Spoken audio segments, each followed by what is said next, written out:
Olá pessoal, tudo bem? Sejam bem-vindos à aula de Ciências Humanas e o tema de hoje é nacionalismo. Nós vamos ver como que esse conceito, nacionalismo, essa ideia de nação foi tão importante no século XIX. Vamos lá? Olha só pessoal, primeiramente eu preciso saber o que é o nacionalismo, eu preciso conceituar nacionalismo. Então, vocês estão vendo aí na tela, vamos ler juntos? O nacionalismo é um conceito desenvolvido para a compreensão de um fenômeno típico do século XIX. Então, presta atenção aqui, pessoal, aqui no texto, eu vou até marcar aqui para vocês verem atentamente. Olha só, então esse nacionalismo que nós vamos estudar hoje é um nacionalismo que vai se fixar no século XIX, nos anos 1800, um século muito importante na Europa, onde nós vimos surgir algumas nações, como por exemplo a Alemanha e Itália, a ascensão de um certo sentimento de pertencimento a uma cultura, a uma região, a uma língua, a um povo, ou a alguns argumentos nacionalistas, a uma raça específica, tendo aparecido pela primeira vez na França, comandada na França e também pelos Estados Unidos da América. Então, pessoal, olha que interessante. Quando nós vemos esse conceito de nacionalismo, é importante nós contextualizarmos, colocar esse conceito dentro de um tempo histórico. E que tempo histórico é esse, professor, que nós estamos estudando? É o tempo histórico do século XIX, um século marcado por grandes transformações na Europa. E por que a gente está fazendo essa diferenciação? Porque no século XV, no século XVI, nós também tínhamos uma ideia de nacionalismo, que é a formação dos Estados nacionais, mas você não precisa preocupar com isso. Eu só estou te falando que existe também esse conceito dentro de outros tempos históricos. Mas para nós, neste momento aqui, nessa nossa aula, o nacionalismo que nós vamos estudar é aquele que foi aplicado no século XIX. Vamos voltar aqui no slide, eu quero mostrar para vocês algumas características interessantes sobre esse nacionalismo. Ele é um sentimento, ou seja, a pessoa sente-se pertencente a uma cultura, a uma região, a uma língua, a um povo. Ou seja, no nacionalismo, nós temos esse compartilhamento de sentimentos. As pessoas que moram em determinados territórios, elas compartilham a mesma língua, a mesma tradição, a mesma religião. Isso faz com que as pessoas elas se sintam pertencentes a essa nação. Elas se sintam formando um povo que habita determinada região, determinado lugar.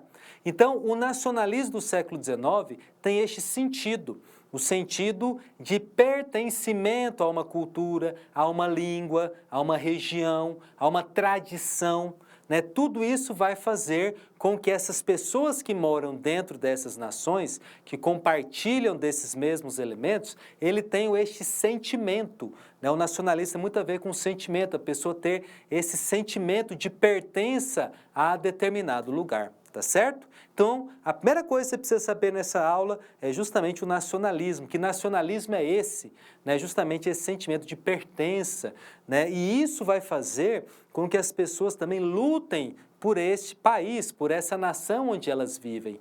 Não é à toa que nesse período a gente vai ver os exércitos nacionais se formando, os soldados matando e morrendo em causa da sua pátria, de onde eles moravam, de onde eles nasceram. Inclusive, numa guerra, essa questão do nacionalismo ela é bem evidente, quando os governantes, para motivar os seus soldados, eles despertam, eles fortalecem este sentimento de pertença. Por exemplo, nos Estados Unidos, a gente vê muito isso. Quando os Estados Unidos vai atacar um ou outro lugar, ele sempre desperta essa questão da nacionalidade, da pertença deles. Tá legal? Tá certo? Agora nós vamos ver, pessoal, como é que esse sentimento, esse nacionalismo, ele foi se desenvolvendo. Olha só, pessoal, que interessante aqui nesse slide. Presta atenção aqui. Nesse sentido, o sentimento nacional do século XIX alcançou a condição de ideologia política. Ou seja, esse sentimento natural que a pessoa tinha de pertença, né, pertencimento a uma região, pertencimento a uma língua, a uma cultura, ela vai ser utilizada como algo ideológico, algo político. Diferentemente dos Estados nacionais europeus, que se formaram nos séculos XVI e XVII, como falei para vocês agora mesmo, os Estados nacionais do século XIX identificavam sua soberania no contingente de cidadãos que compunham a nação e não na figura do monarca. Olha que interessante isso aqui, pessoal. Quando surgiram os Estados nacionais lá no século XV, XVI ou até o XVII, né, como o nosso texto falou, esse nacionalismo ele estava muito ligado à figura do rei, né? Era o rei que organizava o povo, era o rei que unia o povo em torno de uma nação. Não é à toa que esses estados nacionais eram estados absolutistas, né, com o rei tendo todo esse poder. Mas no século XIX a gente vê o nacionalismo como outra cara, como outra figura. Nós vemos o nacionalismo formado por cidadãos. É o cidadão que vai comungar com o outro cidadão a sua língua, a sua cultura, e não mais as questões reais, e não mais a questão do rei como elemento central dessa formação desse Estado nacional, tá certo? Vamos olhar para o slide de novo, pessoal? Então, ó, por esse motivo, a tendência do regime político republicano tornou-se comum nesse período. Então, não vai existir mais uma monarquia absolutista, não vai mais existir um rei todo-poderoso que vai mandar e desmandar sem limites, que vai exercer esse poder sobre os seus súditos, e os seus súditos vão entregar toda a sua confiança a esse rei. Não mais isso. Agora, esse nacionalismo vai ser formado por cidadãos, por pessoas que moram nesse país, que moram nessa nação. É por isso que vão surgir as repúblicas. O que quer dizer república, professor? É justamente essa participação do cidadão.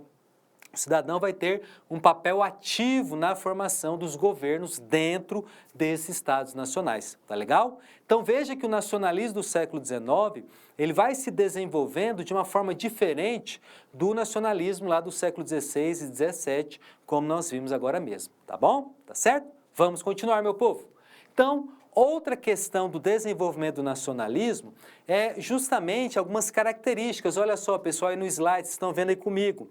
Há também um elemento indispensável para o entendimento desse nacionalismo.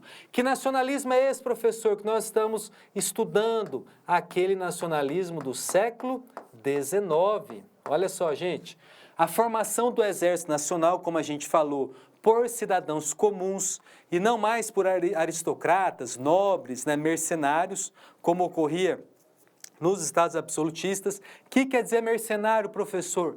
Mercenário eram aqueles soldados que recebiam para lutar contra determinado inimigo.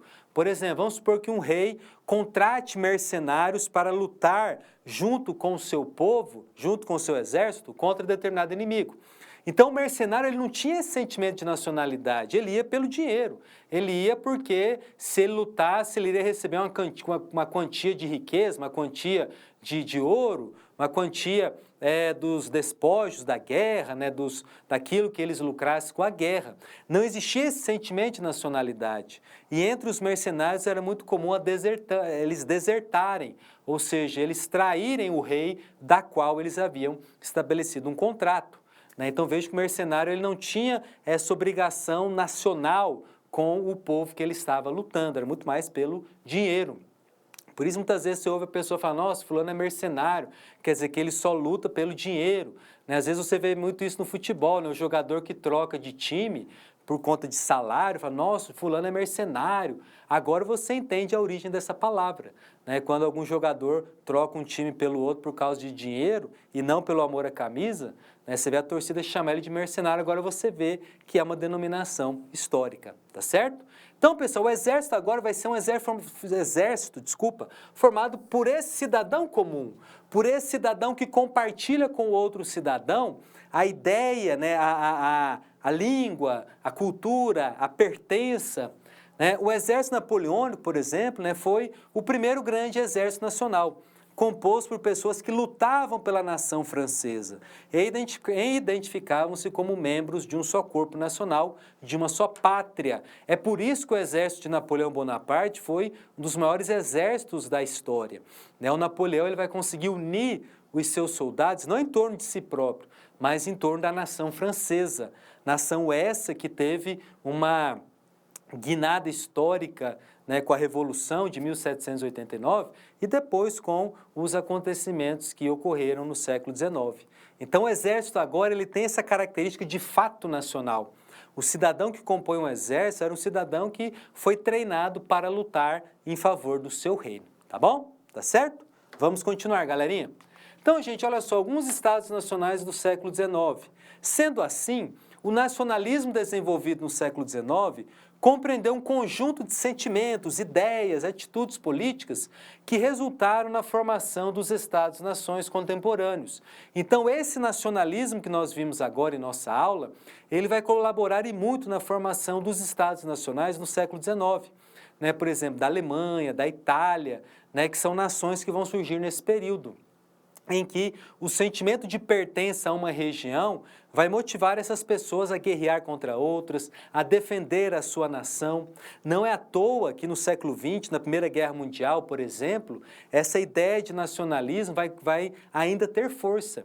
Então veja que as consequências disso, as consequências desse nacionalismo do século XIX.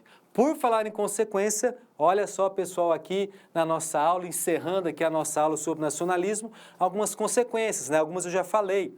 Entretanto, o desenvolvimento dessa forma de organização política, combinando com o advento das massas, o grande aglomerado de pessoas nas cidades, nos centros urbanos, que foi provocado pela Revolução Industrial, culminou nas primeiras décadas do século XX, na Primeira Guerra Mundial, e, posteriormente, na ascensão de regimes totalitários de viés nacionalista, extremista, como o nazismo e o fascismo.